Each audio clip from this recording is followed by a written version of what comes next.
Hi Virgo, welcome to your general tarot tune-in. If you're new here, welcome to my channel. This is Tarot with Netta.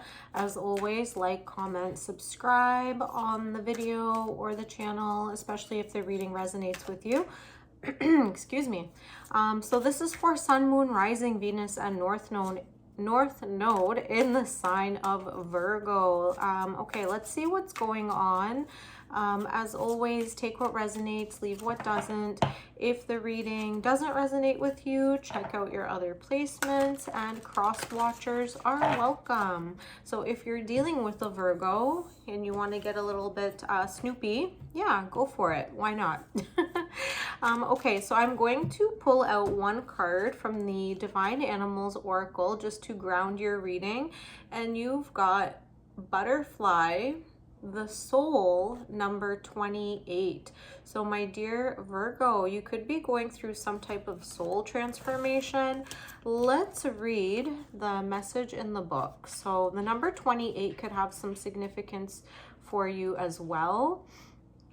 Okay. Yeah, butterflies are all about transformation. To experience our full selves, we often go through a difficult period of transformation and growth. Trust what you feel. We all have stages to pass through in life, and not all are easy. Look ahead to where you wish to be, not where you have been. Self-trust and the trust of your partner are necessary for a positive relationship. So yeah, this could be suggesting a love reading for you. Maybe you're going through some type of change, growth, or transformation in a relationship with another person and learning how to trust the other person. 10 of Swords at the bottom of the deck. It just peeked out. Yeah, let's go into the tarot. Yeah, there might be like a fear of betrayal with the 10 of Swords. So let's see what's in your challenge position, what's coming towards you, and your advice. Okay, my dear Virgo babies.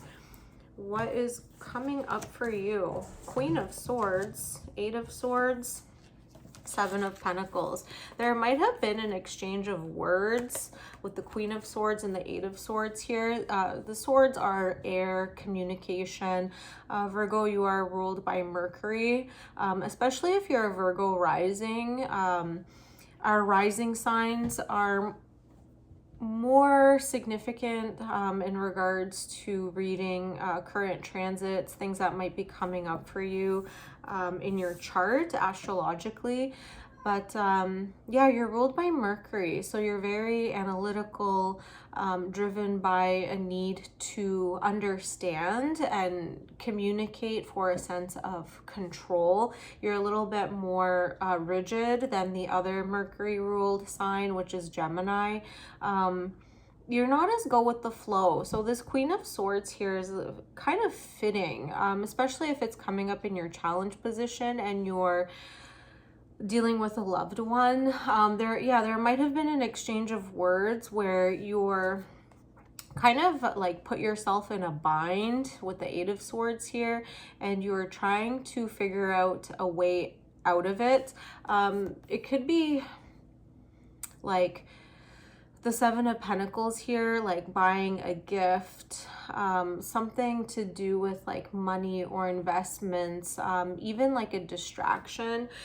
There could have been a temptation to like invest money or time in something or someone outside of the partnership. So now this like love relationship partnership is going through a transformative period where you're trying to figure out probably like if it's worth it to continue on the path with this particular partner or not. Whether, yeah, there might have been some infidelity. Yeah, the 10 of Swords did come up. So some infidelity or betrayal, that feeling of like being stabbed in the back. 10 of Swords, yeah, more air energy. So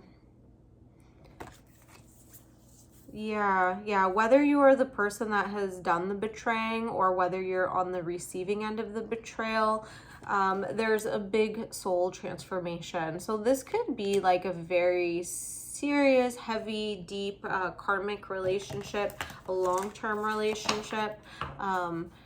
It's not something new. It's something that you've been committed in, your partner, you know, you've been committed to them for a long time.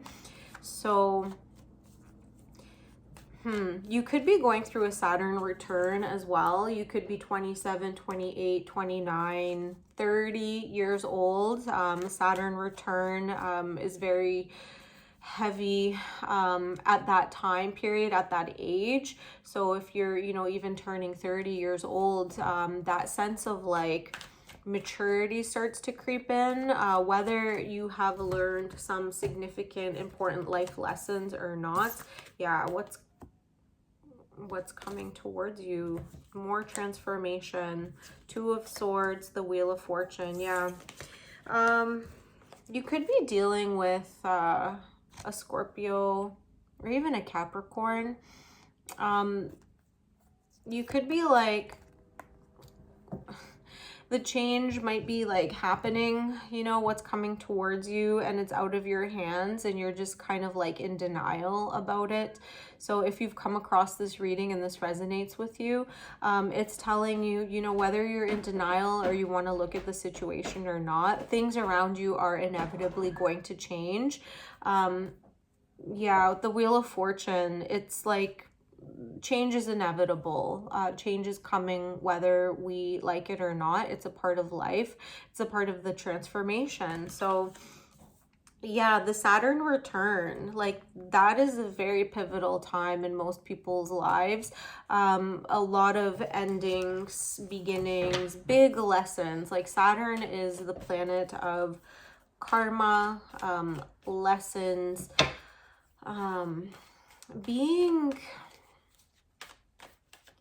being responsible, which Virgo, you are generally, like that's a part of your like characteristic description, you know, especially if we go to like the pop astrology. But I always tell people, like, check out your other placements, especially your rising sign. That definitely gives more information in regards to like the transits that are going on. Yeah, okay, your advice. So I got a bunch of cards that popped out. So we got the Two of Wands to the Fool, a new beginning. Yeah, the Fool is a major arcana here, a new beginning in a relationship, an equal exchange of give and take, especially with the emotions. Page of Swords. Something new. It could be a new relationship. You could be like tempted to move outside of the current situation that you're in. You could be going through a breakup essentially. And whether the infidelity was on your part or not, I feel like once this breakup happens, you might move pretty quickly into something else of a romantic nature. It could be a rebound. Yeah, with the Page of Swords, it's talking about like new communication, dealing with young people even, but kind of like flirty, lighthearted, nothing of like deep significance yet. It's still in its developmental stages. But with the Four of Wands, just be careful. You know, 1111, that's great synchronicities, but so also is signifying twin flames. So twin flames, you know, more or less are here to teach us like big lessons about ourselves. They are the mirror, you know, providing that reflection back to you of like who you are, what you're going through, what you could be projecting onto others is like bounces back off of that like twin flame energy. And it provides like very big life lessons. Okay. Yeah, this is a very specific message. Let's get one more from the Blind Spot Oracle cards just to close off your reading and get any last messages. As always, comment, like on the video if it resonated, subscribe if you're new. All right, number 62, which equals 8. Okay, let's see, 62. Denying death. Wow, this is, yeah, what's coming towards you. Death, Two of Swords, Wheel of Fortune. The change, the transformation, it's inevitable, whether you have the fortitude at this time to acknowledge it or not, you know. Okay, so this is the sigil, if you're into those things. Okay, if you have drawn this sigil in this situation, the death of something is actually needed in order to get where you want to go. There is something you need to let go of. Something needs to end.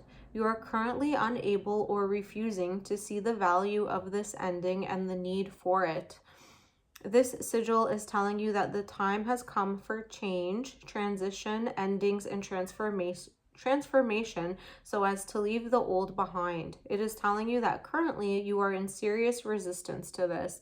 Yeah, there could be some like profound ending in this partnership that you are in, and it's hard. Yeah, it could be like something that someone that you've been committed to for a long time, so of course it's going to be hard to let them go. There could be like a period of like back and forth, but at the same time somebody new is going to enter the picture and provide you a little bit of like that flirty, lighthearted rebound, distraction, but don't take it like too deep and too heavy, because I feel like if you're jumping from one thing to the next, you haven't really learned your lesson. And that's the biggest lesson. The biggest lesson of transformation is essentially finding the middle ground, you know, finding the middle path, not becoming too attached too quickly, becoming the observer, you know, watching the ebb and flow of things as they move past or through you. Yeah, working on like any anxious attachment issues, and yeah, just taking it a little bit easier so you can enjoy your life, enjoy the fruits of your labor. You're a very hard worker, very disciplined.